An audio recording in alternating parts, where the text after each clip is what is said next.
Hello, this is a reading of A Friendship of Record off of Final Fantasy XIV's website, The Lodestone. It is one of their Tales from the Dawn and Endwalker series. My guess is it's full of spoilers, so proceed with caution. Before continuing or getting in too deep, I do want to remind everyone that I'm a French Canadian, so there may be some words that sneak in, there may be some words that may hear a thick accent, and I am sorry in advance. So let's go on. We are reading this in the perspective of a warrior of light, female.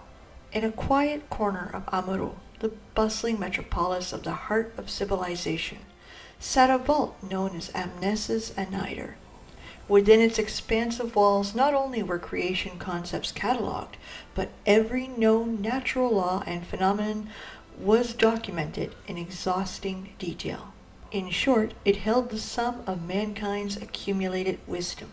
As vast as this collection was, it required the oversight of no few curators, whose responsibility it was to categorize and subsequently organize the ever-increasing number of papers, crystals, and other record-keeping mediums.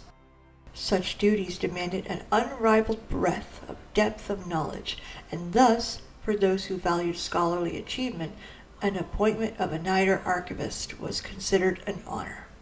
A great honor indeed. While others poured their passion into new concepts and creations, the man remained fascinated by the study of extant reality. He would ponder what made a stone, the properties which defined its existence. He was a firm belief that one could not solve the mysteries that one surrounds, instead of the star itself, by understanding the fundamental building blocks from which they were formed. When time permitted, the man would step away from his meticulous archiving to peruse the works on the shelves, referencing their ideas to flesh out his own hypothesis. There was little he enjoyed more than likening the process to a tree gaining rings of age or layers of sediment building up over the eons. On one fateful day, the man was summoned by the chief archivist to attend to the needs of the visiting academic, a rather distinguished one at that. Over the last few centuries, this influential figure had produced striking results in the field of organic research, and her assertions that organisms are simply another form of matter was one of which intersected neatly into his personal theories. Thus, it was that the bookish man, unable to deny his interest and finding no valid reason to refuse, agreed to assist the academic in her pursuit of reference materials. At the appointed hour, he took himself to the anteroom, which abutted the entrance hall. A woman's voice, vibrant and clear, answered his polite knock. Pushing open the heavy door, he beheld the scholar standing alone, garbed in the same black robes and white half-mask worn by the majority of the citizenry, including himself. As he entered the chamber, however, she swept back her hood and slipped off her mask with smooth, unhurried motions. "I'm Venat. A pleasure to make your acquaintance." The archivist was stunned. With the exception of circumstance where identification was mandated, it was inappropriate to bare one's face to anyone save intimate friends. The custom was otherwise broken only when seeking earnest counsel, entreating a mentor for aid, or making a life-changing commitment. None of which should apply to me. Regardless, it signaled her intention to engage him with candor and respect. With a deep breath, he reached for his own mask and returned the gesture, and so began a friendship that would endure until the end of their days. Venat was cheerful, well-spoken, and undeniably brilliant. Her carefully crafted arguments drew sighs of admiration from her audiences and concessions from her opponents. A rounded gemstone, without edge or flaw, the reflected light rendered a soft glow. His perception would evolve years later. Venat, having been writing furiously at one of Anider's desks, at last pulled down her quill. Observing this, the archivist replaced the book she had taken from the shelf, peered over her shoulder. The argument was whole and free of contradiction. No longer a theory, but an indisputable truth. His heart swelled with elation and relief. "It seems the congratulations are in order." Venat appeared not to have heard him. Puzzled, the archivist shifted to the side of the desk and saw the scholar transfixed by her own work. For a time, she sat perfectly still, Then all of a sudden she brought her hands to her mouth and smiled, so broad and heartfelt that modesty could not conceal it.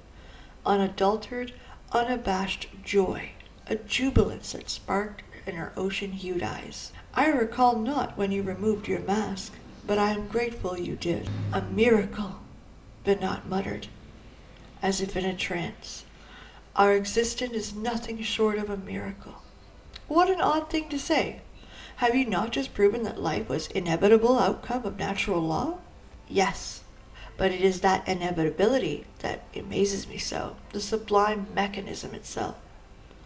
The revelation yet commanded her full attention, and as he watched Venat stare at the parchment, he felt his image of her fracture. Sharply cut facets now reflected the light of piercing intensity, all the more dazzling in her radiance. He knew in his heart that this was the Venat she was meant to be. Venat's perception of the world had changed, the archivist realized, as it is for her true shape of things had been brought into stark focus. I'm leaving on a journey. Her entrance was unexpected, her declaration abrupt. Where will you go? Nowhere, she replied. Everywhere. This star has so much to share with us. Whispered wisdom to which I would hearken. Untold experiences I yearn to feel. Mysteries and wonders I must understand. Then you best get started, he said, knowing full well that she needed no encouragement. But do take care. In lieu of a farewell, Venat graced him with another joyous smile. Her robe twirled around her feet, and she turned and strode from the echoing vault. He watched, waiting until the distant door had swung behind her, then returned to his labors. Looking over the documents with a practiced eye, he quickly determined the first item's rightful place. He reached for another, and then another, carrying out his task with a quiet efficiency. And yet his mind wandered. What will she seek when she returns? I must be ready.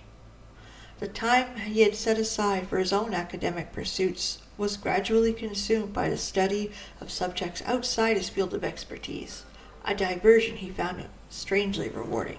When Venat did interrupt her travels to return to a niter, it was always without warning. Sometimes months would pass, and on occasion years, before she appeared again, seeking to deepen her knowledge on this or that matters. As she enthusiastically regaled him with her adventures, he was struck by how different this Venat was from the brilliant yet rather more subdued scholar he had once met. A crystal bathed in sunlight, so blinding in her delight, she outshone the very stars. Her discoveries astonished him, as did her daring deeds that allowed her to make them. He in turn astonished her by producing resources she required ere she had finished describing her query. Venat's standing in society, too, began to change. In recognition of her work, she was elevated to the seat of convocation, to the office tower of a Zem. As well she should. The mantle of the traveler suits her well. Despite their history, her well-deserved new status demanded more respect and distance. When she appeared, however, the ceremony which he presented her with documents did not sit well with his esteemed visitor. Must I suffer this exhausting pomp from you as well? She asked, her brow creasing in annoyance. Am I to speak to a Zem as if she were my study partner? He retorted. You present our highest authority now. You must accept the trappings of which it comes. Venat went on to embrace her duties, accomplishing all manner of notable deeds in her time as a Zem. When she caught word of a settlement beset of rampaging wildlife, she tracked the creatures to their lair and identified their cause of hostility. When a citizen feared for a colleague yet to return from an expedition, she braved precipitous mountain peaks to find him. She toppled a towering creation born from a child's errant imagination, weeded out poisonous plants that had infested a farmer's crops, and when a matter required greater intervention, she brought it before the convocation of 14 with a solution she provided herself. Astride her golden familiar, she journeyed without cease across the land, sea, and sky. Thus, when Venat announced her decision to relinquish her office, it was that much more unexpected. A jest, Surely. Yet she spoke in glowing terms of her chosen successor, a fascinating woman she had met on her travels. You would surrender the seat to a Zem with so much left undone? The archivist asked, still reeling at the implications. A true traveler has no need of title, Venat said, and my replacement would benefit greatly from the opportunities granted by this appointment. The journey is different for each who undertake it, even following the same route and visiting the same destinations. She will have different experiences, thoughts. She will make her own discoveries and observe that which I failed to perceive. Though she spoke of a successor, hers were not the word of one preparing to return to the stars. Not yet, please, not yet. Having attained the apex of their personal truth, no small number of his Enider colleagues had gone to their rest amidst the shower of praise of accolades. But the archivist felt no pressing desire to join them, rather the opposite, for there was but one purpose he considered worthy of fulfillment: to keep watch as this incandescent jewel walked her path, and bear witness when she arrived at its terminus. Venat stepped down from the seat of a Zem to don the white robes of a neutral advisor. The man, meanwhile, stepped up to assume the role of chief archivist. And so it was when the final days were upon them. Anemnis and Nider would serve as headquarters for Venat and her loyal followers. The final days brought fire and ruin until Zodiac put an end to the calamity. His devotees then resolved to sow a new life, a bounty of souls to take their place for their sacrificed brethren. In time, would they reap this crop, and by rendering it unto their God would the lost be returned, and the world restored to the paradise it once was, and ever should have been. Venat, along with the archivist and their like-minded companions, objected to this undertaking. The future, they believed, must not bear the cost for saving the past. Only in accepting pain and loss, by learning from their mistakes of yesterday, could they greet the morrow. A power such as Zodiac possessed was anathema to the progress of man. Venat's faction thus resolved to manifest an entity capable of shackling that power. To have any chance of defeating the nigh omnipotent Zodiac, however, the sacrifice must be absolute. Not even their souls would remain. In the evening after this consensus had been reached, the archivist approached his friend. Venat, please, he wavered. Why must it be you? Heidelin, as the entity would be known, required more than the collective souls to manifest. She needed a heart. Venat was the obvious choice, though some believed that their leader should be spared, to carry on the cause in the event their effort ended in failure.